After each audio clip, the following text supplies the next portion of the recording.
No one saw it coming. Only months ago, the Denver Nuggets stood on top of the basketball world, holding their first ever championship trophy high in the sky. They had the seemingly unstoppable Nikola Jokic at the heart of it all, guided by the calm, strategic genius of head coach Michael Malone. GM Calvin Booth, an heir to the front office throne, was lauded for continuing Tim Connelly's legacy. Everyone believed a dynasty was in the making, yet here we are, with the entire league in disbelief after hearing that both Malone and Booth have been shown the door. Fans are still struggling to piece together how a champion crumbled so fast, and those who follow the team closely can't help but wonder, was this disaster years in the making? But that's only scratching the surface. Whispers of discontent have been circling for months, pointing to tension simmering behind closed doors. One comment here, one odd roster decision there.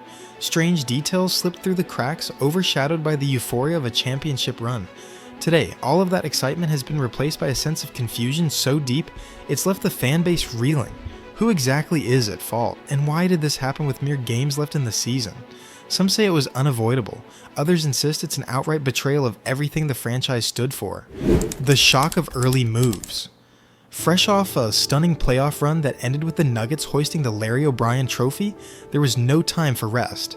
The NBA offseason became a turbulent stretch for the defending champions. Rumors swirled about key players wanting bigger paychecks elsewhere, and the front office couldn't keep everyone. Bruce Brown left for Indiana, lured by a contract the Nuggets simply couldn't match. Jeff Green walked as well, chasing a larger role and a final payday in the twilight of his career. In the midst of these expected changes, an unsettling quote from GM Calvin Booth caught everyone off guard. He talked openly about prioritizing the development of raw talent over a second consecutive title.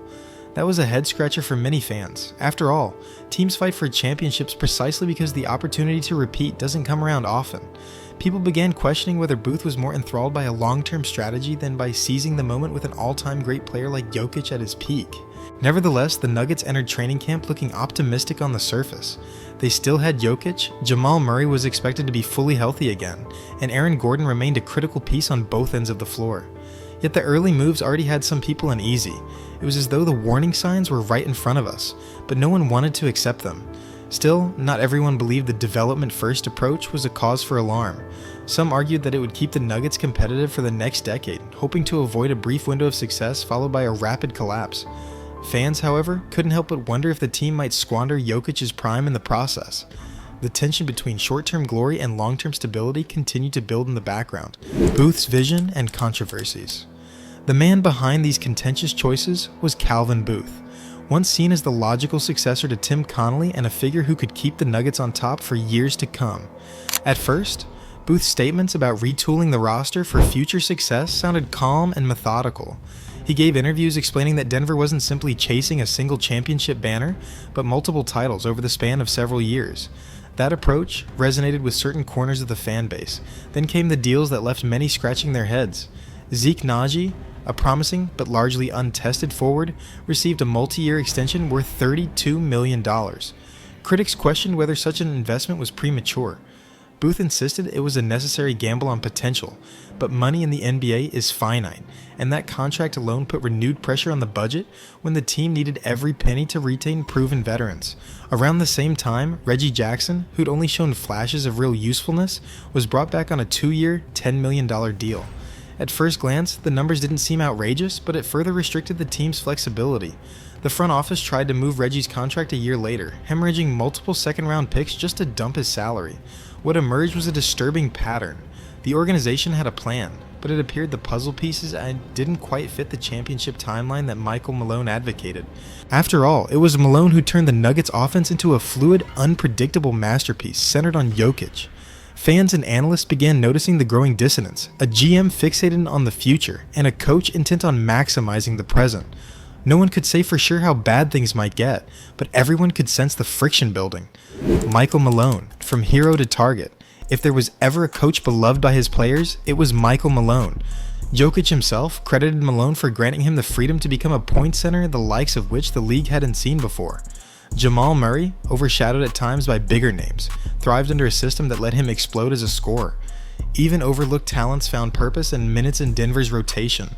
So how did Malone go from revered figure to scapegoat in such a short span? Part of it stemmed from his willingness to speak up, sometimes too candidly, about the holes in the roster. It was a brutally honest message, and the guys that are full won't hear it.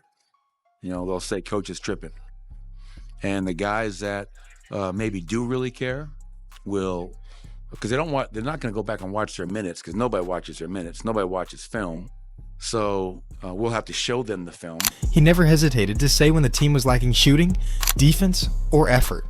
There were moments in post-game pressers where Malone's frustration with the front office was palpable.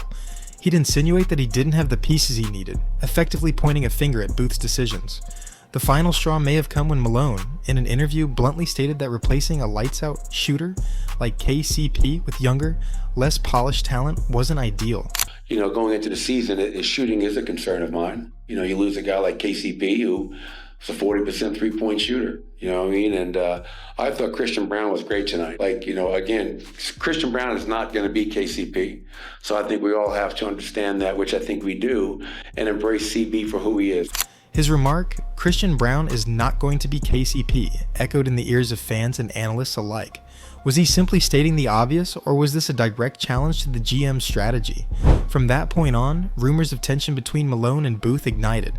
They weren't screaming matches in front of cameras, but small signals, like contradictory statements about the team's direction, hinted that they were on two different pages. Malone's straightforward nature endeared him to players, but perhaps rubbed certain executives the wrong way. The Nuggets, dwindling depth. Meanwhile, the on-court reality started catching up with the internal drama. With veterans gone, the new bench looked thin. Players who once excelled in smaller roles were now being asked to carry more weight.